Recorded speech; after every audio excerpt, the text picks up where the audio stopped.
एक अनोखा सच्चा दोस्त कहानी। एक सेठ था, उसका नाम अधिराज था।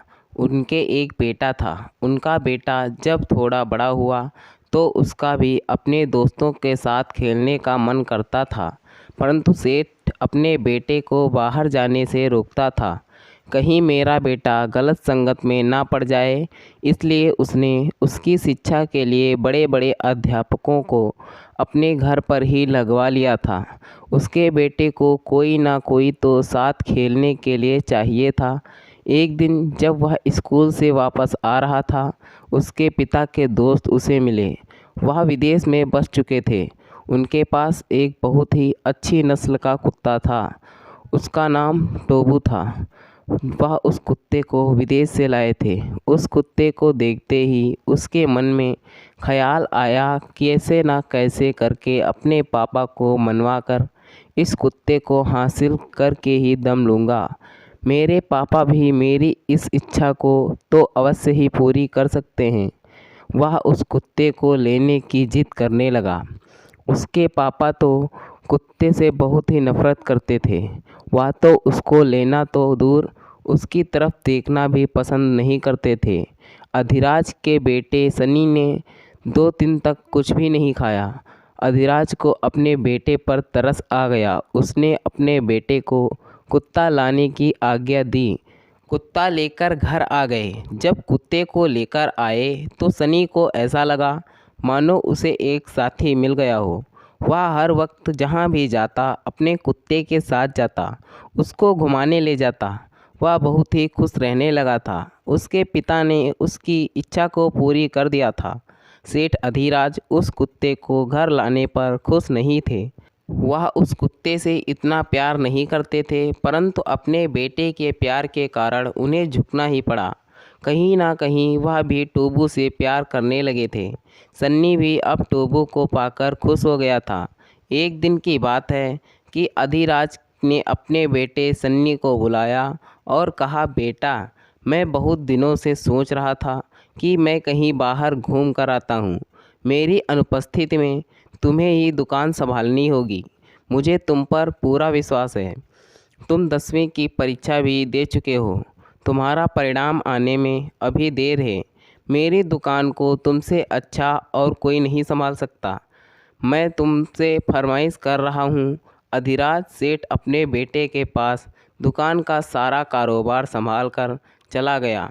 2-3 दिनों तक सन्नी दुकान के काम में इतना मसरूफ़ रहा कि टोबू को भी अच्छी सेवा नहीं कर सका। उसके मन में आया कि मैं अपने टोबू के साथ ऐसे ही दिल लगा बैठा। मेरा इसके साथ इतना प्यार बढ़ाना ठीक नहीं है। किसी दिन यह मुझसे बिछड़ गया तो मैं इसके बिना जिंदा नहीं रह पाऊँगा। क्या करूँ? इस प्रकार सोचते सोचते उसे नींद आ गई। टोबू उसके साथ कुछ देर खेलना चाहता था। सन्नी के पास समय नहीं था। उसे दुकान भी संभालनी थी। सन्नी को टोबू पर गुस्सा आया। उसने अपने कुत्ते को एक कमरे में बंद कर दिया। वह उसे काम नहीं करने दे रहा था। इस बात को वह भूल गया था कि उसने टोबू को बंद कर दिया था। उसे दुकान में ही नींद आ गई। उसने अपने टोबू को कमरे में ही सारी रात बंद रखा। रात को चोर आए, उसकी दुकान से सब कुछ चुरा कर ले गए। टोबू कुछ नहीं कर सकता था क्योंकि वह अंदर बंद था। अधिराज की दुकान में कुछ भी नहीं बचा था। सुबह जब उसकी नींद खुली तो देखा उसका लॉकर खाली था। चाबियां, के सारे कपड़े और सारा रुपया चोरी हो चुके थे। दूसरे दिन उसके पिता घर पहुंच चुके थे। उन्होंने देखा सारी दुकान खाली थी। सारा का सारा सामान चोरी हो गया था। उन्होंने अपने बेटे को कहा, तुम्हारे ऊपर विश्वास करके मैं दुकान तुम्हारे भरोसे छोड़कर गया था। मुझे तुम पर विश्वास नहीं करना चाहिए था। इससे अच्छा होता तुम पैदा ही नहीं होते। तुमने तो मुझे कंगाल बना दिया। तुम्हें मैं घर से निकाल भी नहीं सकता। ना जाने अपने बेटे को गुस्से में उसके पिता ने क्या क्या खरी खोटी सुना डाली। सन्नी सोचने लगा, सब कुछ इस टोबू का ही कसूर है। वह मुझे काम नहीं करने दे रहा था। हमारे पास तो अब कुछ भी नहीं बचा है।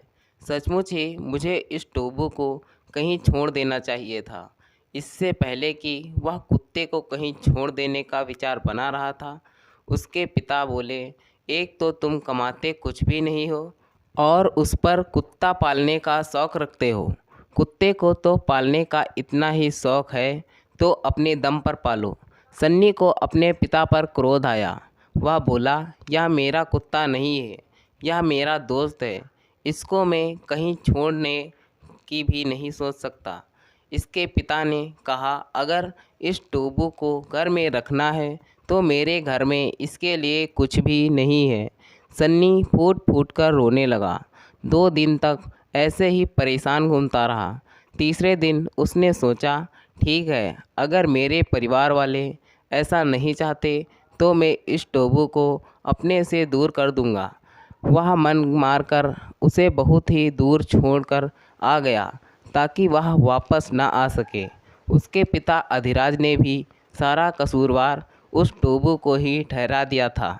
वह भागकर सन्नी को जगा सकता था।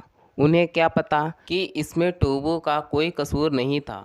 वह तो बेचारा कमरे में अंदर बंद था। थक हार कर उसे वहीं नींद आ गई थी। सन्नी अपने कुत्ते को छोड़ तो आया, परंतु अपने पिता अधिराज उसे एक दुश्मन नज़र आने लगे। उन्होंने सारा दोष उस कुत्ते को दे दिया था। इस कारण जल्दबाजी में सन्नी ने यह फैसला ले लिया। वह अपने टोबू से बिछड़कर बहुत ही पछता रहा था। एक दिन उसके पिता और सन्नी दोनों अपने घर के दूसरे गैराज में, जिसको कभी नहीं खोलते थे, वहाँ पर गए। वहाँ पर किसी के कराहने की आवाज़ ज़ोरों से आ रही थी। सन्नी ने देखा उसका टोबू लौटकर वापस आ गया था। सन्नी ने आओ न देखा ताव कसकर टोबू को प्यार करते हुए कहा, अच्छा हुआ जो तू वापस आ गया, नहीं तो मैं अपने आप को कभी माफ़ नहीं करता। उसकी आँखों से झरझर आंसू बह रहे थे। टोबू भी प्यार भरी नज़रों से कुछ मानो वह कुछ कहना चाह रहा था। उसके पिता ने गोदाम खोला तो उसकी आंखें फटी की फटी रह गईं। उसके घर का सारा चोरी हुआ माल बोरियों में फेंका हुआ था। सामने एक कागज़ का पर्चा पड़ा था जिस पर लिखा था, यहाँ से जल्दी भागो वरना पुलिस हमें पकड़ लेगी। यहाँ पर मैंने एक डिब्बे में रुपए और अधिराज सेठ की दुकान से चोरी की है, जल्दी भागो। कपड़े भी डिब्बे में वहीं पड़े थे। अधिराज को अपना सारा खोया हुआ सामान मिल गया था और करोड़ों रुपए भी। शायद टोबू यहाँ इसलिए बैठा था ताकि वह बता सके यहाँ रुपया है। वहाँ का ताला भी टूटा हुआ था। वह उसकी रखवाली कर रहा था। अधिराज खुशी के मारे पागल हो गया था। सन्नी बोला, आज से मैंने सबक ले लिया है। मैं अपने टोबू को अपने दम पर पाल लूँगा। मैं उसे कहीं भी छोड़ने नहीं जाऊँगा। वह वापस आ गया, नहीं तो मैं अपने आप को सारी ज़िंदगी कभी माफ़ नहीं करता। उसने दौड़कर टोबू को अपने गले से लगाते हुए कहा, मेरे दोस्त भाई, तुम मुझे कभी छोड़कर मत जाना। तुम्हारे सिवा मेरा इस संसार में कोई भी नहीं है। तुम ही तो मेरे एक अच्छे दोस्त हो। मुझे माफ़ करना मेरे दोस्त। तो दोस्तों, यह थी हमारी आज की कहानी। अगर यह कहानी आपको पसंद आई है तो कृपया इसे लाइक करें और कहानी पर अपनी राय देने के लिए इसमें कमेंट करें।